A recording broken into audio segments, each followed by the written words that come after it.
নজর রাখবো যে খবরের দিকে। এরপর নামখানায় একাধিক নদী বাঁধে ধস নেমেছে। ফের প্লাবনের আশঙ্কায় ঘুম উড়েছে নদী পাড়ের বাসিন্দাদের। আতঙ্কে রয়েছেন উপকূলের বাসিন্দারাও। গত দুদিন ধরে হাতানিয়া দোয়ানিয়া নদীর মাটির বাঁধের একাধিক জায়গায় দেখা দিয়েছে ফাটল। বেশ কিছু জায়গায় ধসের জেরে বড় বড় গাছ নদী গর্ভে তলিয়ে গিয়েছে। এই বাঁধ লাগোয়া এলাকায় কয়েকশো পরিবারের বসবাস। দ্রুত বাঁধ মেরামতি না হলে বাঁধ ভেঙে জল ঢুকে যাওয়ার আশঙ্কা করছেন সেখানকার বাসিন্দারা।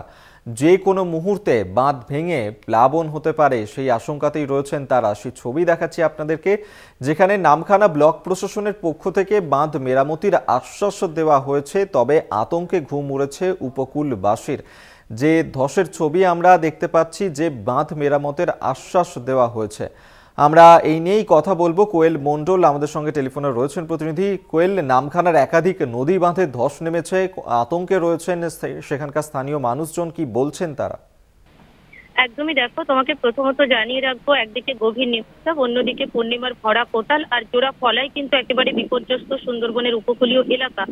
এই যে পূর্ণিমার ভরা কোটাল, যার জেরেই কিন্তু গত রবিবার থেকে এবং সমুদ্রের জলস্তর যথেষ্ট বৃদ্ধি পেয়েছে, যার জেরেই কিন্তু সুন্দরবনের নামখানা সহ একাধিক নদী বাঁধ গুলো সেগুলো কিন্তু ধস নিয়েছে। কোথাও কোথাও নদী বাঁধ উঠছে, এলাকা জল ঢুকেছে।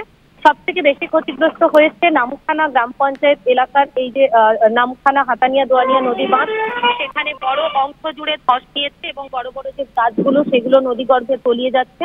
স্বাভাবিকভাবেই কিন্তু আবারও এই বাঁধ ভাঙনের আতঙ্কে প্রহর গুনছে এলাকার মানুষজন। যদিও বা এই যে কোটাল হাইটাইট একটা পরিস্থিতি রয়েছে, এই পরিস্থিতিটা মিটলে দ্রুততার সঙ্গে এই বাঁধ মেরামতের কাজের আশ্বাস দেওয়া হচ্ছে নামখানা ব্লক প্রশাসনের তরফে।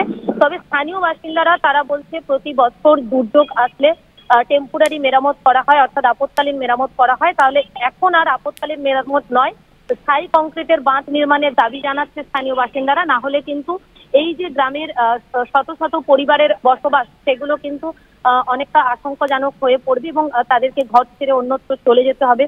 কারণ এই বারবার প্রতি বছর ভাঙনের জেরে নোনা জলে কিন্তু এলাকা প্লাবিত হয়, চাষের জমি পুকুর সবকিছু নষ্ট হয়ে যায়। একেবারেই কিন্তু দুর্বিষহ পরিস্থিতির মধ্যে দিয়ে যাচ্ছে এই এলাকার বাসিন্দারা। বেশ, ধন্যবাদ তোমায়। কোয়েল মণ্ডল আমাদের সঙ্গে টেলিফোনে ছিলেন প্রতিনিধি। নামখানা একাধিক নদী বাঁধে ধস, ফের প্লাবনের আশঙ্কায় ঘুম উড়েছে নদী পাড়ের বাসিন্দাদেরকে।